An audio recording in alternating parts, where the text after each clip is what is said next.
Well, thank you. This is the first of 4 open forums that we're having at Rhode Island College. With me, I'm Bill Folks. I'm the chair of the search committee for the next president of Rhode Island College. We're lucky enough to have a good number of search committees with us. John Renone is a junior at Rhode Island College and is also the student representative on the Council for Post-Secondary Education. Anna Cano Morales is a faculty member at Roger Williams College, and Quentin Hughes is a history professor here at RIC, and Vince Bollinger is an English professor here at RIC.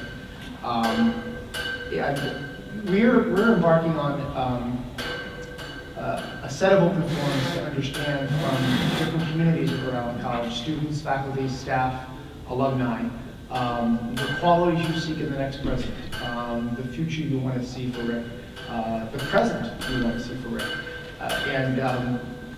These are representatives of the search committee. We're also joined by a number of other search committee members who have very strong RIC backgrounds. The head of the Alumni Association, the President Bill Fazoli, who's the president of the Alumni Association, the president of the Rhode Island College Foundation, is also a member of the search committee, and we have other members of the community on that search committee. But it's a very RIC-central committee. So the process, we've just kicked off. We've just started earlier this week, our first meeting. And as I said, we're having these open forums. We're hoping to get about 2 or 3 finalists back to campus by the end of April. So right now we're in the process of soliciting applications, and we will cull through those over the next several weeks and get that down to 2 or 3 finalists who will also be visiting the RIC campus. After that, the Council on Post-Secondary Education, which is the governing body for the Rhode Island State Institutions of Higher Education, the council will make the final decision of the president. That's their authority and their responsibility. So with that, I don't know if any of my search committee members have anything else to say before we start off. There's a sign-up sheet up here. I know we have a very, very small attendance. There's also a document where you can actually fill in any comments you want that you don't feel as if you'd like to say out loud, if you just want to put, and they can also be anonymous, and there's an envelope there to put them in. And there's also another stack of papers over there which have the description, the job description for the next president of Rhode Island College. So with that, I'd like to turn it over to you guys and hear your thoughts. And if you could please identify yourself and use the microphone, because we are videotaping this, and we will post the video to the Rhode Island College YouTube channel, just so folks who can't attend are able to catch all the comments that you do have. So you don't need to get up and stand in front, but if you could identify yourselves, then please use the microphone. Thank you. Good afternoon. My name is Nate Banks. I am Nate Banks. 2 syllables. I am a first-year RIC student. I am a sophomore, and English major, secondary education major. So that would be my self-identification. And I'll start off that I have no idea how this process works. I have no idea really any kind of background administratively about how to go about looking for a president. But I do want to address sort of the interdepartmental communication issues that I see. I work in OASIS, so the Office of Academic Support and Information Services, going through a transition of moving to a new place, identifying the role of OASIS, and really honing on what the office does, as opposed to all of the questions that don't seem to be OASIS related. So going further with that, I'm not sure what the president's role would be in that, but taking it to a broader scale, I guess what I'm interested in is figuring out whose job it is to do services for students. So even though I work at the Office of Academic Support and Information Services, we academically support students, but we also get a lot of tech questions and catch-all questions, which I don't think the office is supposed to be doing. So I guess that ends my first point. Okay. So OASIS again is just student support, or the Office of Academic Support and Information Services is what it stands for. Right. and it's supposed to serve as a academic support office, so we provide students with tutors for certain classes, and the tutors are grad students. Right. We also provide advising, but only for elementary and early childhood education majors, joint admissions agreement students, and undecided or exploring major students. But we still get questions of, who do I see, what's your major? Biology, you would see the biology department. Right. Who do I see, what's your major? Political science, you have to go to the political science department. Okay. So could you speak a little bit about Sure. how I just want to ask also the Rhode Island College people here, if because there's two elements of your question, right? One contains your introductory comments about interdisciplinary, or going across departments and speaking across departments. The other, again, you didn't say this exactly, but it has to do with student outcomes, right, and student success. And OASIS sounds like it's one part of the puzzle in moving towards student success. Very much so. But then there's a very specific kind of micro question you had about like who should you refer students to for some of these issues. And that one I have to say I don't know. I don't know if you would know or. I'm a student here. My name is John. Hi, John. I have gone through OASIS a few times. I came in as a freshman undecided, or undeclared. And I do understand what you're saying, how, to use your own words, it's kind of a catch-all sometimes. I do agree with that. I've spoke with other students that I either, I have relationships with or not, and they say kind of the same thing.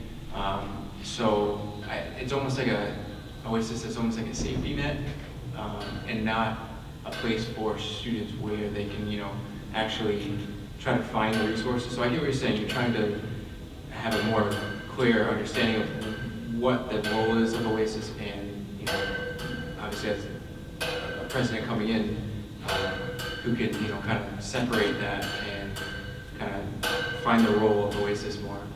So to that standing, I can say that. Or is there a head of student services? Is there a VP of student services at RIC? Student affairs, academic life.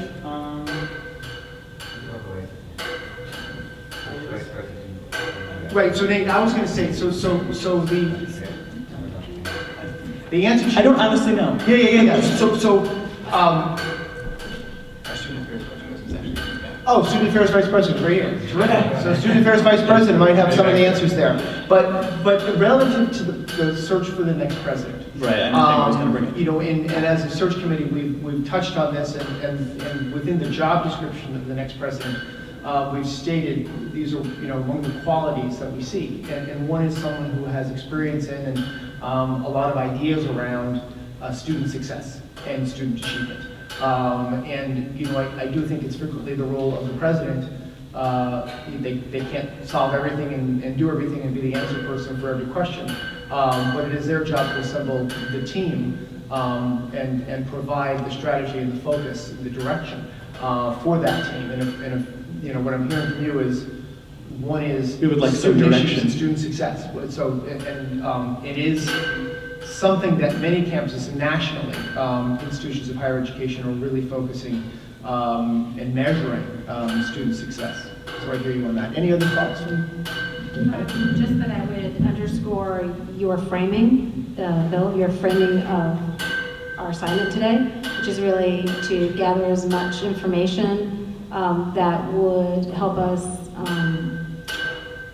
make a better choice, right, for Rhode Island College's future. So characteristics, skill sets, experiences that a potential leader of Rhode Island College would have in order to make, this is focused on students, so in order to make the student experience a better one, a more effective one, a more efficient one, whatever you want to fill a blank with. And so what I'm hearing is the ability to marshal resources, human resources, and target them and create some guidance and direction and clarity about what it is that not just OASIS, but the Unity Center, there are many other organizations, Learning for Life, that are also supporting a student's academic life as well as social emotional life. And how is that all coordinated? What kind of benchmarks are in place? And how do you work together? How do you coordinate that? So there isn't this confusion that you are you're describing, or not confusion, but just Lack of direction. lack of direction. Yeah, so that's a great characteristic. You need somebody who, we need somebody who Can take all of the parts of the puzzle and give it a direction. can give a bigger view Yeah. about what it is that you want to accomplish. So yeah, thanks. That's great. Any other thoughts? I agree. Thank you. Great. Any other thoughts, Ian? Hello, that's loud. Hi, my name's Rob Smith. I'm the president of the student government. I'm the general manager of the radio station. In my off time, I occasionally go to class. Nah, I'm kidding. I'm a history major. I'm a senior. I'm graduating. I'm what you would consider, thank you for the yay. I'm what you would consider a non-traditional student of RIC. I go part-time. I pay my way through RIC. I have quite a few questions. We'll do one and pass the mic. Last night we had a student parliament meeting. We have them about twice a month. And I solicited feedback from the rest of the student government members. A lot of them, it is exam week, it is spring break, so a lot of them could not be here today, and I've written some of their thoughts down.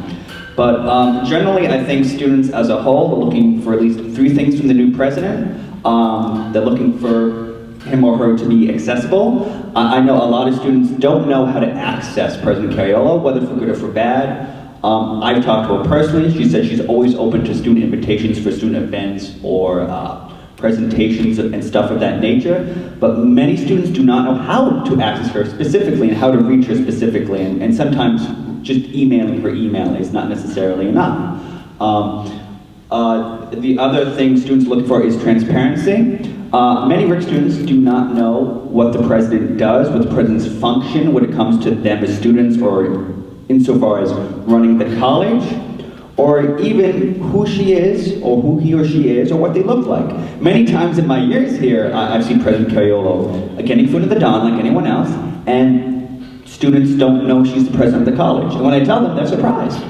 So we're looking for a college president to be accessible, transparent, that we know what they're doing, what they're up to.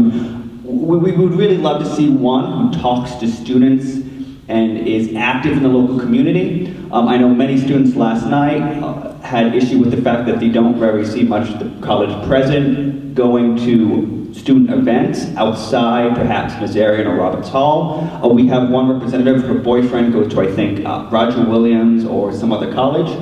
So she visits him quite often, and she goes to the student events on those campuses, and she recognizes that Roger Williams, college president, at those events more than our own.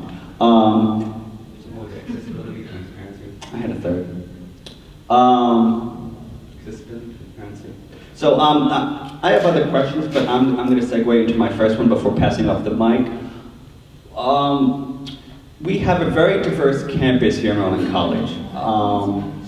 I can talk a lot, trust me. I'm a win back, that's why they elected me. I was part of the strategic planning committee last year, and we looked over the demographic data, and RIC is now 40% minority students, and that population is always constantly growing. So I want to know, when it comes to the search committee, what kind of credentials will you be looking at for a new president who can handle the growing diversity needs of the college campus? You know, at our first meeting on Monday, the first meeting of the search committee, that was a topic that probably occupied the majority of the time. It's very important on a couple of levels. One is, you know, Rhode Island College has a mission to serve the local community. And the composition, the demographics of the local community are changing, and they're changing very rapidly. So we're very aware of that. And it has a very, very diverse student body. And it's important to be to find a leader who has experience in that, right, and is sensitive to those issues. So it is a high priority for us. Yeah, absolutely. Yeah. So I really appreciate your question. That's one of the reasons. It's one of the major reasons that I agreed to sit on the search committee. I'm an alum. One of the things that Bill didn't mention is I'm also an alum of the Graduate School of Social Work from Rhode Island College. So as a person of color, a student of color, a lot of time has gone by since I was on this campus as a student, but yet not a lot has changed, other than the demographics of the students, right? So it's very, very important. Bill's absolutely right. We spent a lot of time talking Monday morning. We had a very rich conversation about diversity, the language that we're using with the job description, what kind of candidate we would want, and we got some great sage advice from experts in the field that actually do searches on a national level for college presidents and other high-level executives about, you know, the snapshot of the changing face of Rhode Island. With percentages with percentages like the ones that you just mentioned, they're actually no longer even minorities in certain areas or in certain parts of Rhode Island, right? And so they're people of color, and they're students of color who are emerging and who are in every part of our life in Rhode Island, right? And so more and more Rhode Island College is connecting to communities that have a very large percentage of people of color. And I think you're absolutely right. One of the things that needs to be on our radar screen is the new leader and his or her vision needs to include how does diversity translate to inclusion, translate to equity? Because diversity is just step one. So thank you. Just to add to that a little bit, I think that if you read the job description, another thing that is highlighted there is that I'm hoping that the new president will also be interested in diversifying the staff and the faculty, because in some sense that is a really important aspect as well. Now I understand that the faculty is a slow-moving beast, but there are certainly a lot of positions opening up in the next couple of years, and certainly having a greater attention to the diversity of the faculty and staff would be very important from my perspective. Next question.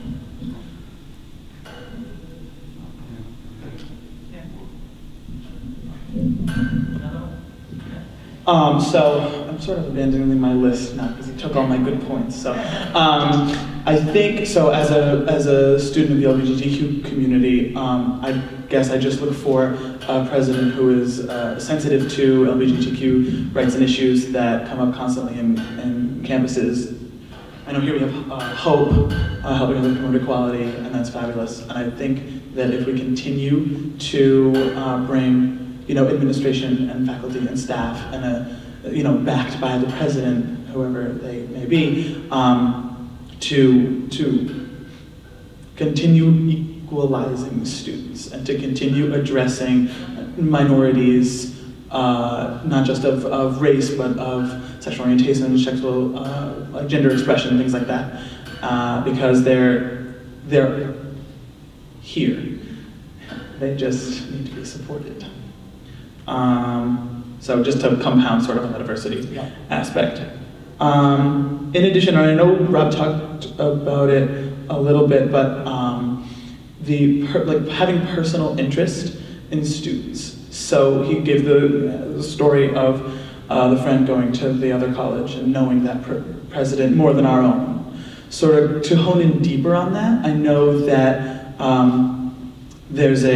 so I went and toured the New Hampshire University over the summer, and there were stories of that president being very active in the community, very active in the student life, as well as the academic life of the students, so much so that he'll drive the bus around campus. And I know that's a very specific, a very one aspect. And I'm not saying put that in the job description at all, but I am saying that in order for a president to be in charge of or lead a group of people, they have to be approachable in a personal way, not just with things about the college, things about about housing and academics and things like that, but also in a personal way, like where did you come from, why are you here, where do you get the stories of the people, of the students, faculty, and staff that sort of bring Rhode Island College together as one micro community. Right. So I think that's very important to me, to be able to know who the new president is, where they came from, what they're doing, and for them to know me. So while it's very specific, I think speaking to students on a personal level, personal interest in students, so personal level would be another aspect that I would look for in a president. No, that's great. That's great input. It's interesting you mentioned Southern New Hampshire. I don't know that president personally. I know of Southern New Hampshire and some of the the things they do, they're driven very much by student success, right? And a sort of a obsessive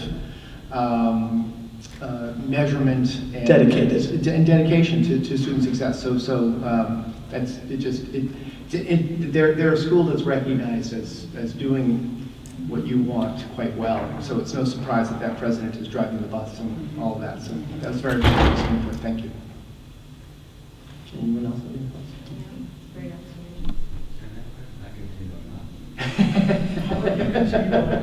And then I'll go like this whenever I've got something to comment. All right, so as I was never a theater kid. I'm a loud talker by nature. I get it from my mother. Love it. So as I said at the beginning of my remarks, right before Nate spoke, I'm a non-traditional student, and RIC is full of non-traditional students like myself. Some of them are part of the minority population, and some are like me. They're just, you know, poor kids from the burbs. I've been very fortunate to be able to pay my way through RIC. I take one class a semester, and I pay my bill, usually on time, going to the bursar's office. But I know a lot of students like me who had to drop out because of money or other concerns, and that RIC has always almost been full of non-traditional students like myself who go part-time, who go at night, single moms. I know we're also a very great college for veterans. So I guess my question is, are you guys going to be looking for a president who will continue to support and encourage non-traditional students such as myself and others, or will you be looking for a president who wants to steer RIC towards the traditional four-year college? That's a great question. They're all great questions, actually. Terrific. And it's almost as if you were at the search committee meeting on Monday. Once upon a time, I was an education major, and I'm very opinionated. And I'll tell you what, and I want to go back, I don't want to repeat myself, but earlier in addressing one of Nate's issues, I talked about the importance of finding a president who is able to be aware of and serve the community. And the community that RIC serves has always had probably a predominance of non-traditional students. So absolutely, it's something that's actually foremost in our mind. The broader issue of serving the population that we have. Not pretending that we want to serve another population or bring in another population, but being very, very aware that there's a population that RIC has served always and will serve in the future, and we want to focus on that. Any other thoughts on that one? I know it's a pretty big question. It's not really one like you guys can particularly answer. When it comes to looking for a new president, it's more like looking at college admissions. You want to see what they can do for the college, and what they present in front of you is not necessarily, you know, conclusive proof of what they could do. But it's also a larger question of, you know, what's the role of public education in America today? Not to get too broad and off topic, I'm going to hand it to Nate now. Yeah. So something that just popped into my Okay. Something just popped into my head as he was talking is, so I received the Ricochet Fund for extenuating circumstances in my own life that then RIC was like, all right, we can help you out in like monetarily. Mm-hmm. And so I'm wondering, are you looking for a president who is interested in funds and scholarships and helping? So continuing in the vein of student success, getting students to college. Mm-hmm. Are you looking for a president that is inclusive to other people's, to like prospective students' backgrounds and continuing to set up funds and scholarships and ways for students to pay, like you're paying for your class, like per class, and not everybody's able to do that. Could you just speak to the development of student success through financial programs? So without repeating myself in talking about student success, I'll tell you there are two sources of funding for Rhode Island College. One is the state government, and the other is its own fundraising ability, which frequently is through the foundation. One of the I'm sorry, when you say foundation, what does that mean? The Rhode Island College Foundation, which is an independent organization that raises funds for Rhode Island College. It's a nonprofit. It's a nonprofit. Okay, thank you. So among the qualities we're seeking in the next president is the ability and experience in interacting with governing boards, public governing boards, such as the Council on Post-Secondary Education, the ability to work with that governing body and legislators in finding funds for things like financial aid. So that is a must-have for our president. And the second is the ability to find other sources of capital to grow Rhode Island College, and if it's going to serve its population, a big part of that's going to have to be financial aid. So we're very, very aware of it, and it is top of mind. What does that look like? I'm sorry. Yeah. No, I was just going to say that as a search committee member, one of the things that I'm going to want to see is a strong history or a proven track record in the area of fund development. At the end of the day, the CEO or the president of a university needs to sell that university to prospective donors, to prospects, to companies, corporations, private philanthropy, alums. As an alum, I get every year the annual letter, the solicitation, but are there other ways that I could give back to this university or to this college? There's friend raising that could lead to other opportunities for students, like internships, apprenticeships, programs, opening the doors for a company or a particular field that you want to get access to after graduation, or even while you're still taking classes here to get some of that practice right under your belt. And then there's the fundraising where, an organization like Rhode Island College needs money and students need support. I myself, this is my second year of my MSW program, received the Gladys Corvera Baker Scholarship for first generation social work students. I'm completely, appreciative of her philanthropy. And to this day, I talk about it out loud because hopefully it will motivate other people to give as well. So I'm going to want to see that in the applications that we get in, a strong component of fund development or fundraising. Just to add to that, I think that the president of the college needs to be a strong persuasive voice, a strong advocate for the college within the system and at the legislature and at the Office of Post-Secondary Education, because clearly we are in a system where we are effectively competing for resources. And I think we need someone who can say, well, no, it's not just that we're a hidden gem. We don't want to be hidden anymore. We want to just be recognized for the fact that we are a diamond here. And I think that is not necessarily always the message that the state or the state legislature is getting. So what does it look like when you say you're looking for these aspects in candidates? Like in a perfect world, I guess, what could you say, being able to work with government, like legislators and things like that, what does that look like? Like in a president?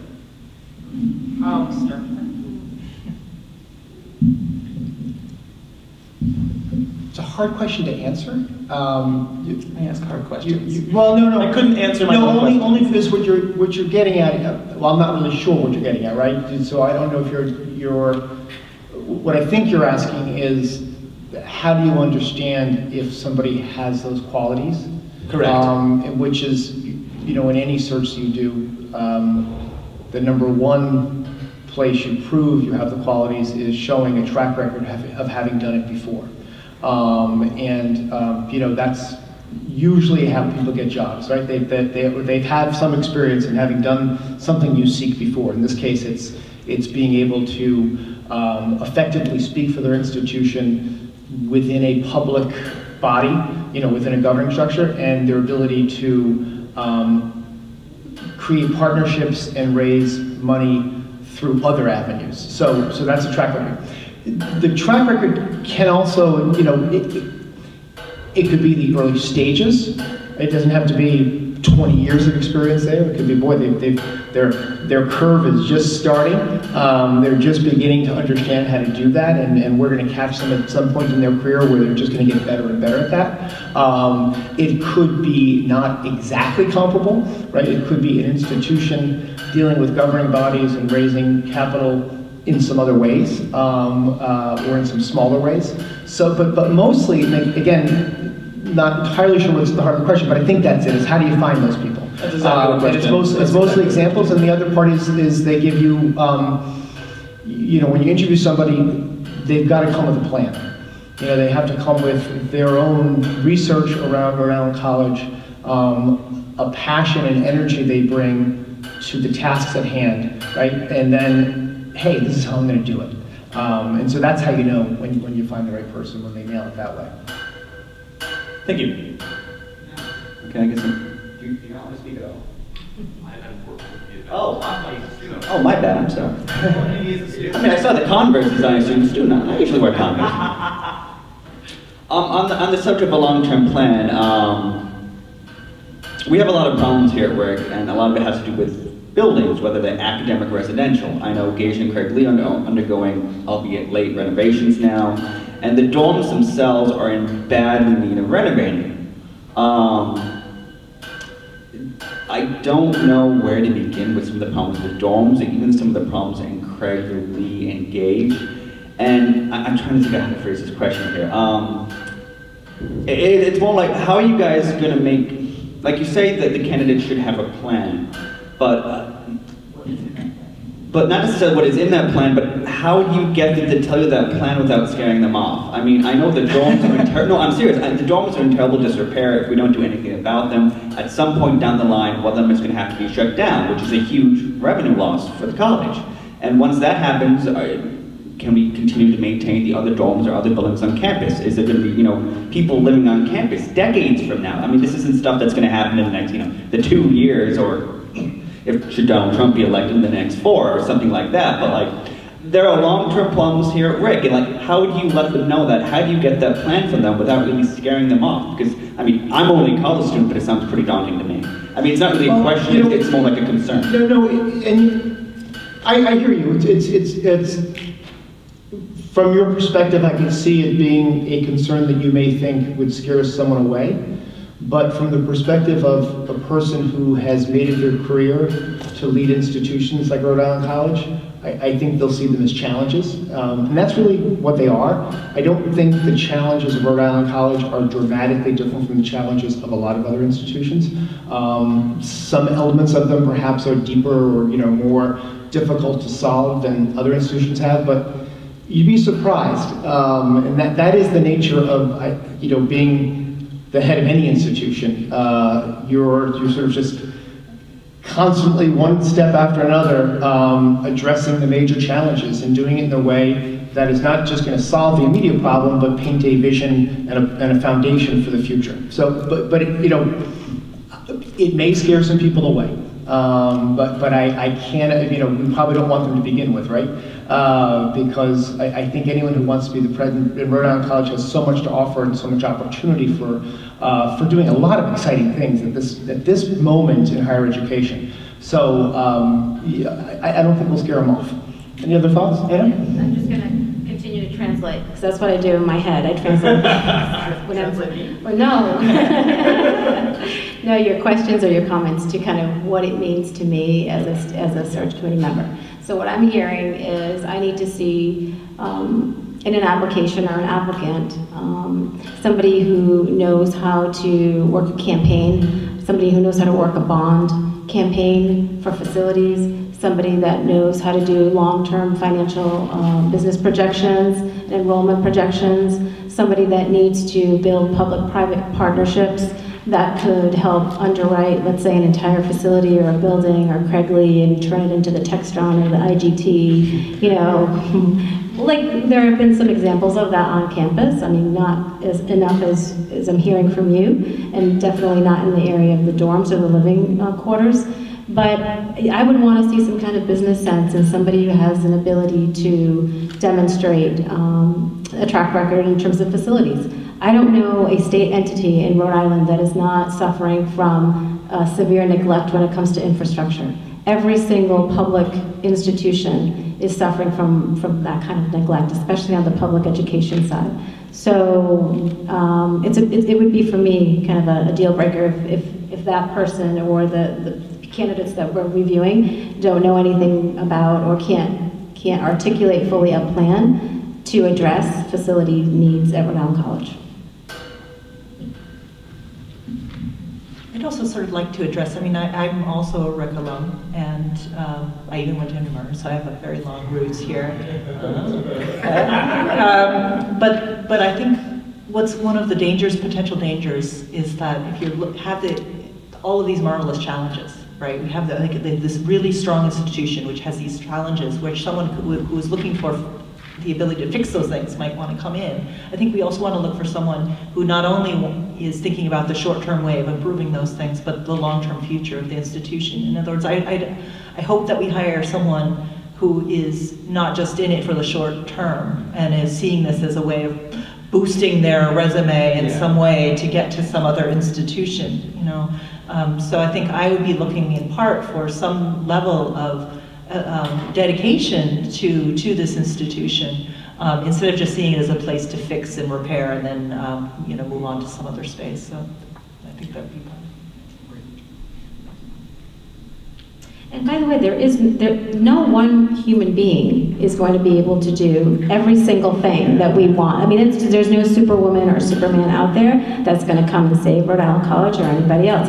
However, they need to have the emotional intelligence to surround themselves with the people who have the ability to get the job done, right? So they can execute, they can provide the vision, they can provide the leadership, but they also need to marshal the human resources that they have right here, and or look at maybe there's some holes that need to be plugged with some new talent and new ideas.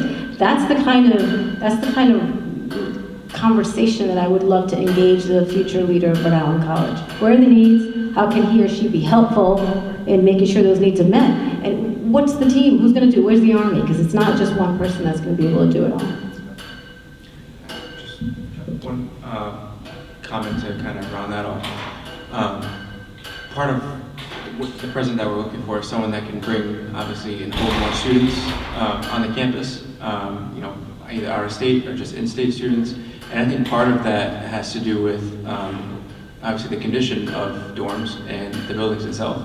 So I think in terms of the building conditions, that is a key piece to, you know, having higher enrollment rates.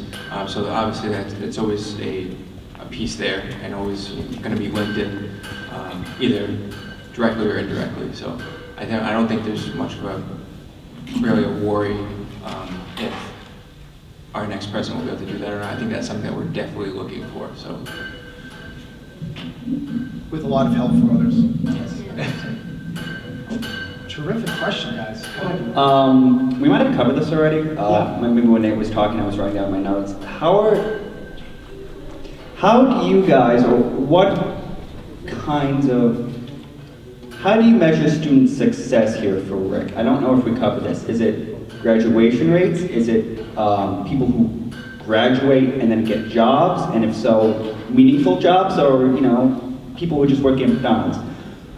What do you guys consider, or what qualities, or what kind of answer would be looking in potential candidates of what student success is? That is a big question in higher education right now.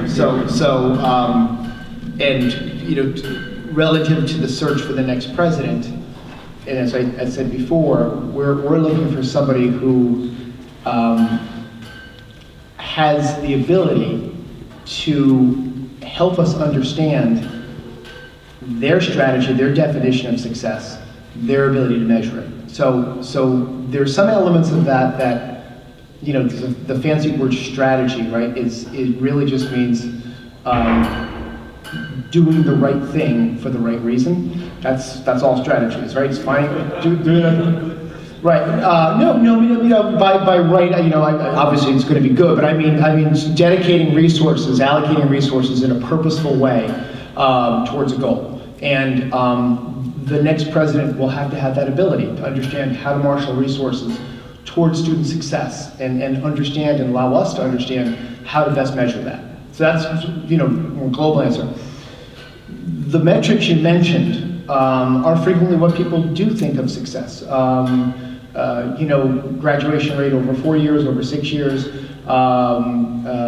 ability to employ students. You know, some schools go so far as to understand starting salaries. That's a very controversial issue also, just because, you know, some majors don't have the, you know, a high salary. That's just the nature of their profession. So you've hit upon some of the specifics. I mean, you know, it is a known universe of metrics that people look for when they think about student success.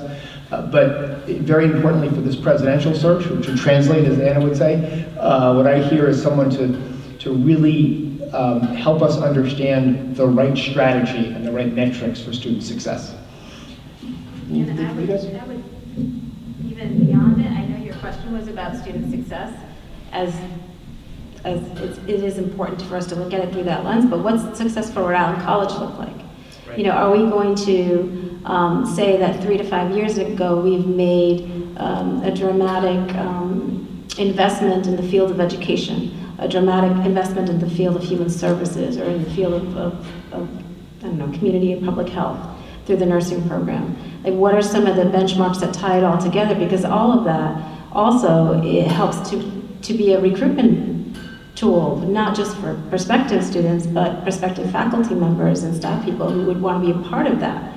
In a way, we need a cheerleader who's going to drum the beat and who's going to look at the evidence that's provided by the student's success that he or she can call, but also look at, we've spent a lot of time this afternoon talking about kind of the external, so the public interaction of a president with students, the understanding how a college or a university functions, the facilities, looking at diversity in the population. We haven't spent a lot of time talking about what's happening in the classrooms. What are the course offerings? Are you satisfied with them? What's the curriculum look like?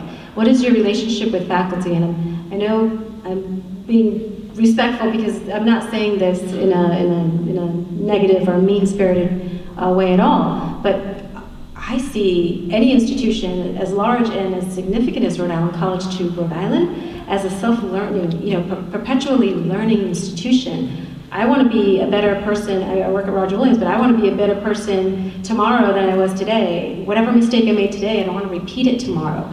If I failed, you know, if I fell short on, you know, accomplishing something today, I want to make sure that I learned what it is that I fell short in so I don't repeat that tomorrow. And so I would want leadership to bring that kind of culture of constantly wanting to become better and more relevant and more effective, not just for the students, but for the people who work here and also for the community at large. Sorry, I got a little cold here, but one of the things I'd like to also talk about is one of the things I'm concerned when people say, what is it, how do we identify student success for Rhode Island College, is that they limit or assume that Rhode Island College should fit in a certain category, especially within the state. And I think one of the things that I'm particularly conscious of is the idea that you shouldn't limit a group which might be largely working class, lower middle class, and say that because you're in this particular situation that you should set your heights, your aspirations to something. And so I certainly will be looking for a president that is looking to have very high expectations of what the success of their students look like. Have any student?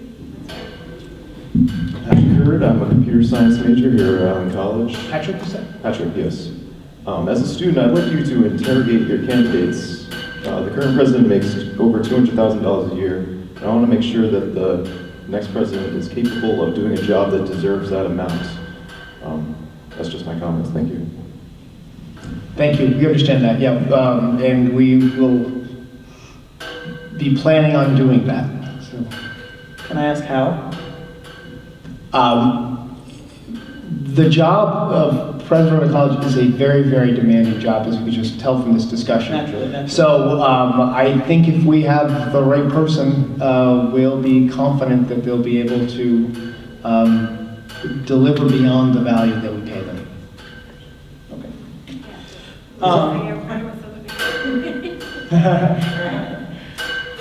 So keeping it in the vein of Rhode Island College internally succeeding, how are you looking at how this next candidate interacts with its faculty and staff? So I know in the beginning of this semester there was like an article and there was people for or against the current president and some of the decisions that she's making, and then like a public list of grievances of a certain set of faculty saying XYZ about the president, and then another group of faculty supporting the president and all she's done.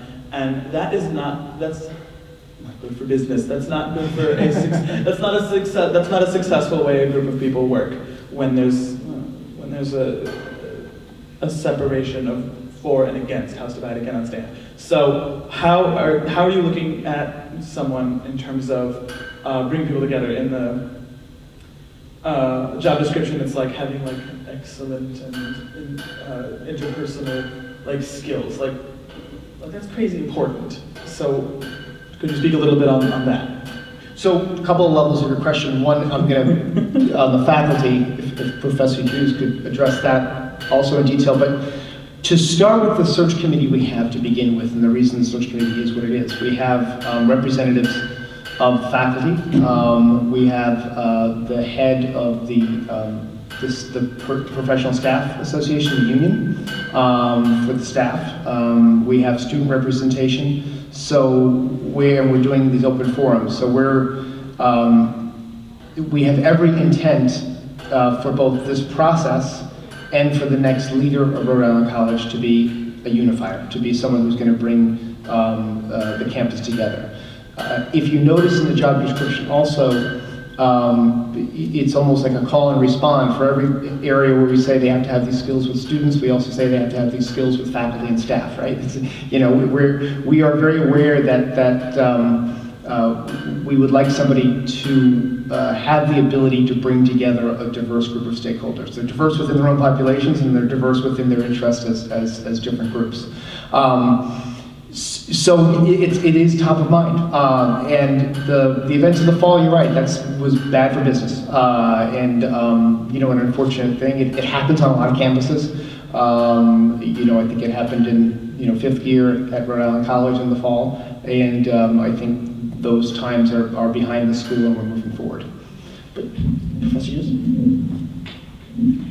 So again, I'm speaking here for myself and not necessarily for all the members of the committee, but I think one of the things that I absolutely agree with you, that this was an amazing and horrible event, that occurred, and it will be one of the things that we'll have to be conscious of, right? This will be something that the incoming candidates will be aware of, right? And so we'll be working from there. But I think that one of the things is that it involves feedback, not just more information coming from the president to the faculty and staff, but more information coming from the students and from the faculty about their levels of happiness about various things. And so I think moving forward, having ways of really providing that input, certainly there are student evaluations that are done of faculty members, and we take those very seriously, and we think, gosh, it's right, that really didn't work. Having input from faculty and staff on a more regular basis before it becomes emergencies that is in the Providence Journal, but that also for the students might be something that might be, from my perspective, a very good thing for all administrators on campus to know is where they can improve their performance. Yeah. I would take it even to the next level in that, I don't know, Bill, if you identified your formal title, but I'll out you. He's the president, he's the chair of the Board of Higher Education. He's the college presidents at URIs, he's the URI College's boss.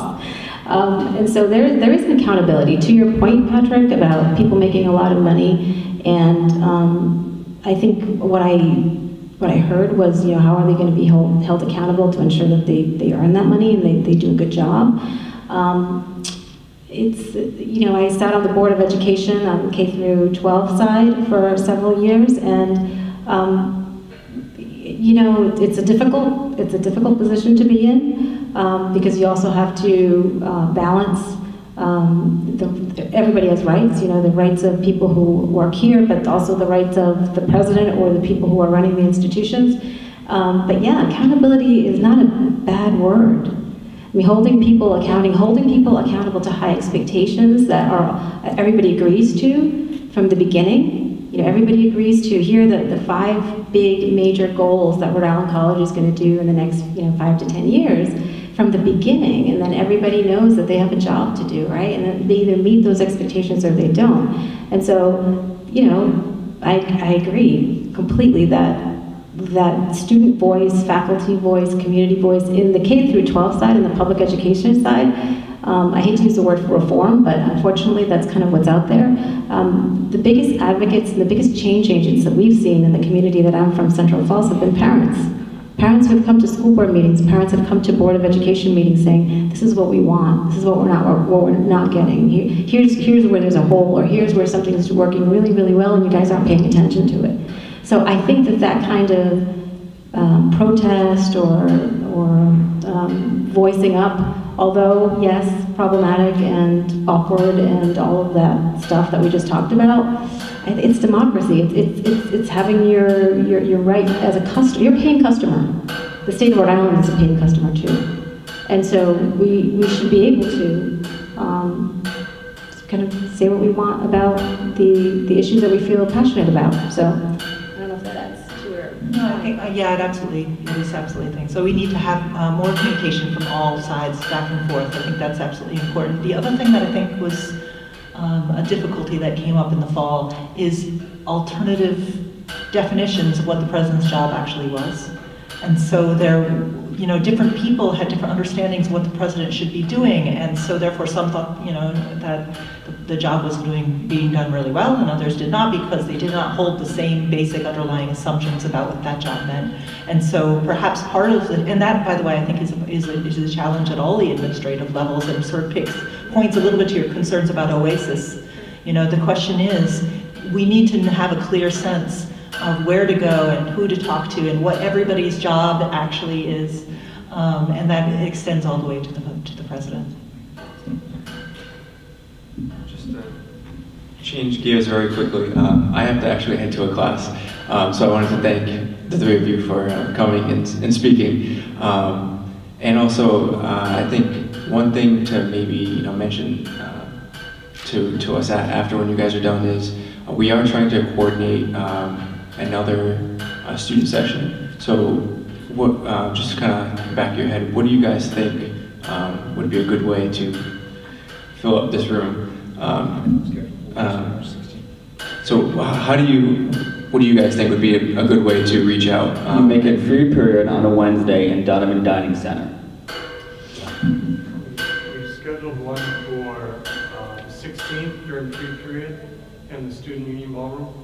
So we're going to have another one of these on the 16th, and we'll make sure we'll email all the students, put it on the RIC Twitter. But are there other communication means? I know you guys don't read email. Well, email is always the greatest way. Okay, we'll use all those again. And definitely having some great trips, organizations in the student union, yeah, because they'll be able to advertise for you. Like RIC events or something. Because they'll be able to show flyers on little tables, they'll be able to put in some bulletin boards, things like that. we'll work with Vice President Kamen. He's got that system wired. So, but we've already scheduled the second one for free period the week after the back from break in the student panel.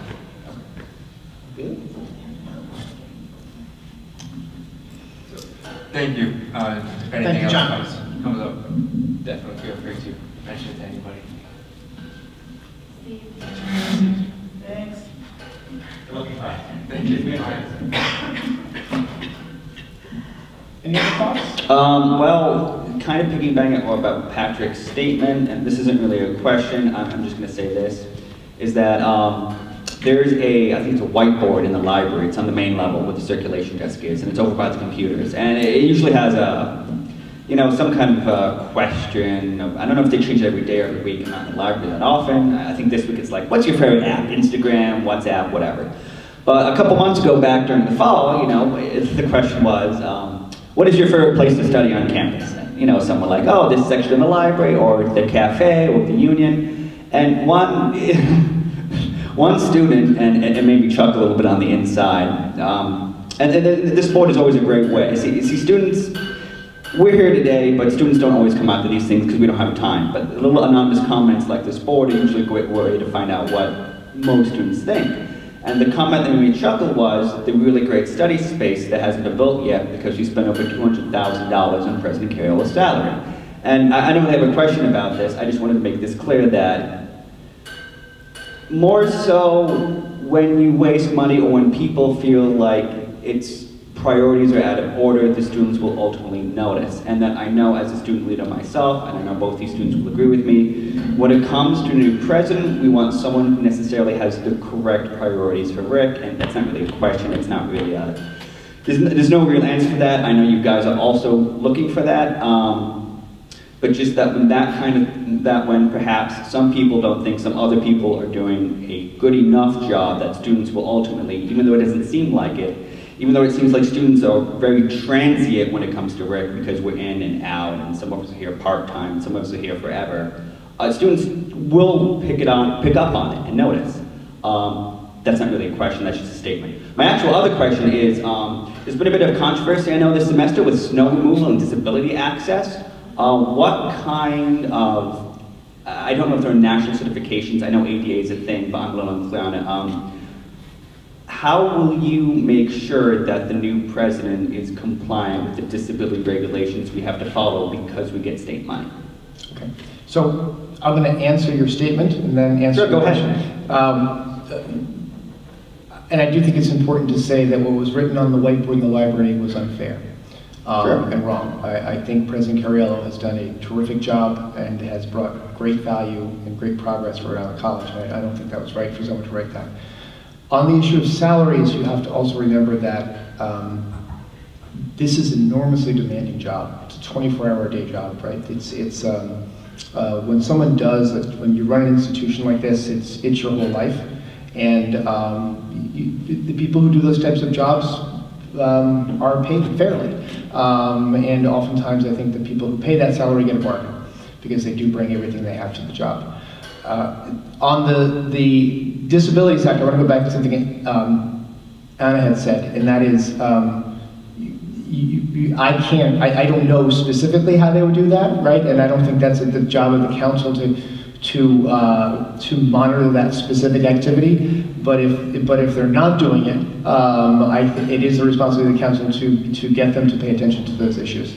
It could be related to hiring the right team and having the right people to worry about those types of issues, especially snow removal and those types of things. Do you have any other comments on that?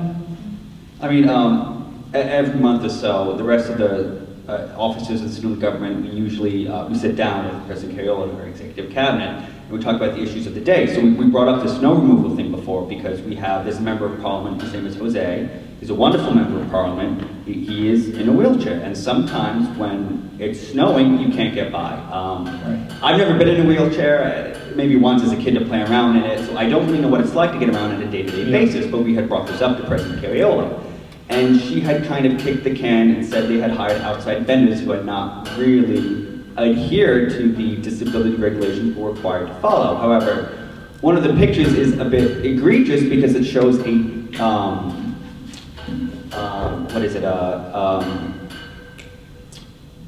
handicap spot. That's what a handicap spot that had actually been plowed into. So I guess what I'm saying, this isn't really a question, it's just that when it comes to a new president, if they are going to hire outside people to do snow removal, to at least take responsibility for their actions and make sure they also follow the same rules that Rhode Island College has to. Yeah, I hear you. Thank you. Sure. So what I want to also say is, I understand absolutely coming from a place where you're working many jobs to pay for your education, and you look at a salary like $200,000 and you think, oh gosh, wow, you know what I mean? Like I mean, that's almost impossible to even to envision, right? But on the other hand, $200,000 in comparison to the salaries across the country, right, on this is really not as much. I mean, in some sense, we are looking for a bargain, you know, at that rate. And so in some sense, what the reverse should be is like, we actually need, you know, to pay this person who's going to, we're expecting so much. I mean, think about what we've just listed out on those things. So I mean, I'm sitting in a place where I'm an advocate for faculty salaries, and I'm an advocate for reducing tuition and for increased student, you know, and state aid. But I'm also very conscious of what the market value is here, and so I think we do not want to get into a position of like making a strong argument for paying them much less. We didn't create the market. Yeah. I mean, the market is what it is. There are people competing. We're competing right now even in Rhode Island for good, solid leadership, right? Strong leadership, not just at the university college level, but at other institutions. And so that market does command, higher salaries and higher wages, and it's not unusual. It may seem out of balance, but it really is not unusual to see salaries like that. And I agree with you. I mean, I think it's actually modest. We're looking for somebody to actually take a pay cut. And you have to look at the bigger, the cost of living, or if the person has to move to Rhode Island. And there's just a lot that goes into not just kind of a salary, but the other responsibilities of being part of the Rhode Island community. But I also think that you're right, that there's a sense of accountability, and that we have high expectations as well. No, sorry. Yes, Nate. Just to piggyback off of what I'm hearing, and money, I'm number phobic, so I don't really know how to talk about salaries. But so this would be a question maybe a question you want to add to the list of your interview process of how do you make that information known? How do you make the information known? This is how much I make. This is how much other people make in comparison. So you say that it's unfair that somebody wrote that XYZ 200 study group, whatever. Right. You say that's unfair. How do we make it fair? How do we make it so students know where the money is coming and going? Because I feel as though while it's not fair, more than half the students feel this way. So how do we stop that feeling? So the Rhode Island College, the Community College of Rhode Island, and URI are governed by the Council of Post-Secondary Education, which is an independent body essentially staffed by the governor. The governor appoints the members of that council. All of the information related to the schools, their budgets, people's salaries, are all public. That's all out in the open. You can find out it's in fact why someone knew what the President Cariello's salary was. So it's all where the money comes from and where it goes for every institution is out in the public. Okay. I don't. Okay. So does that mean the Rhode Island College yearly budget is public as well? Yes, absolutely everything. And where is that accessible for students or anyone interested? Probably through the website for the Office of Post-Secondary Education, or through the state or local government, ri.gov, Secretary of State, or or the Department of Administration. Anybody could really do a freedom of information. They can invoke a Freedom of Information Act. But you don't need to do that. The governor's submission for her budget is at the Department of Administration website. And so it's broken out between the operational budget and the capital budget. But there are sections in there for the Office of Higher Education and each of 3 institutions where you can look at the operating costs, the personnel supplements, and all the capital costs. But it's all online and all that information is available. Thanks, Clark. Yeah. This would be a great course offered at Rhode Island College, a Rhode Island government course. Seriously. Yeah. Right. Like how does it all work? Yeah. What you just Right. described. Most of us who are in the policy arena or the state arena, this comes second nature to us. We know what this is. Right. But the general citizenry doesn't. So Right. it would actually be a great course. Elective or something. My actual question was, and I wasn't really around for the last transition from president to president, but how much will administration and leadership change when it comes to a new president? Because I know we're in the process of hiring a new vice president of administration and finance. And I don't really know how necessarily a college works. Do the other administrators have to renew their jobs? I know we have, do the vice presidents have to do that? Or is it up to the new president to, can they, or will you be looking for someone for entirely new leadership? Or I'm not really sure how that works. It's an unfortunate answer, but it depends. Okay. But in general, when presidents come into a new school, they keep the team. Perhaps they find some new people for different roles. Perhaps even the vice presidents decide, geez, I don't really like the style of this president. They're all professionals at a very, very high level and very experienced. And so they quickly understand if they're all in the same bus and going in the same way. And it's a give and take. But it would be exceptional for a president or CEO of a company to come in and just clear house. That's rarely, if ever, done. That's just not something that's, you know, it's just bad business. You know, it's not the way to do it. Thanks, that was... Yeah. I think it's wrong that the president doesn't know what's wrong with the college until the students tell them. I think that the president should have the finger on the pulse, and what you should be asking the candidates is, what is wrong with Rhode Island College? What are we doing right that needs more work? What are we doing well that we already know, that we already brag about? And we need to talk about our weaknesses, and we need to be open about that, because that's how we're going to improve. So any one of us students can go to the president and say, here's a list of things that are wrong. But I'd like a president to come to us and give us a list of things that are wrong. That's a great point. Thank you. And I know it wasn't a question, it's a statement, but I want you to know that I teach entrepreneurship and business at the Rhode Island School of Design, so I'm also a faculty member at the Rhode Island School of Design. The reason most institutions fail is because they stop talking to their customers. And the reason most entrepreneurial ventures were born is because they engaged with the customers that the established institutions didn't. So it is the most important job of a leader of an institution to be in touch with their constituents and to know what they want. And I think that you make the point quite well. I have a question. Okay.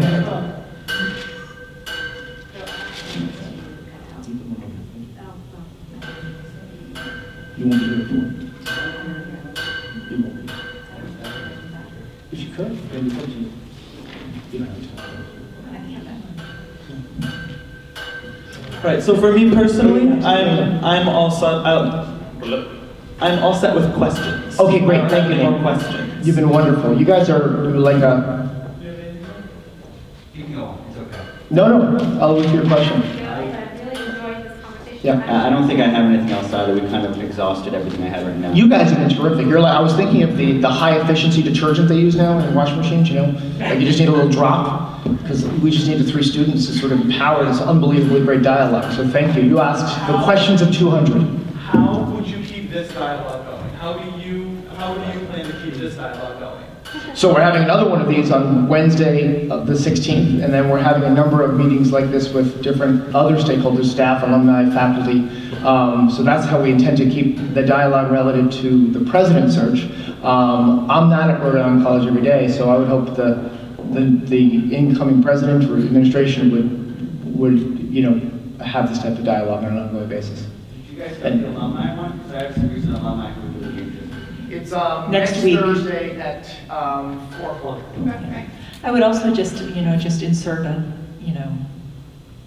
little bit of a request that you guys drum up some, connections and say, we realize, guys, that you may feel like you are removed from the presidency because maybe you haven't been directly related to this person, but this is really fundamentally important for the future of our institution. So I know, if you're head of the SEG, if you have contacts with Oasis, use it as a space to help bring student voices to the front. But I really appreciate everything. Thanks. Thank you, guys. Thank you very much. Good night.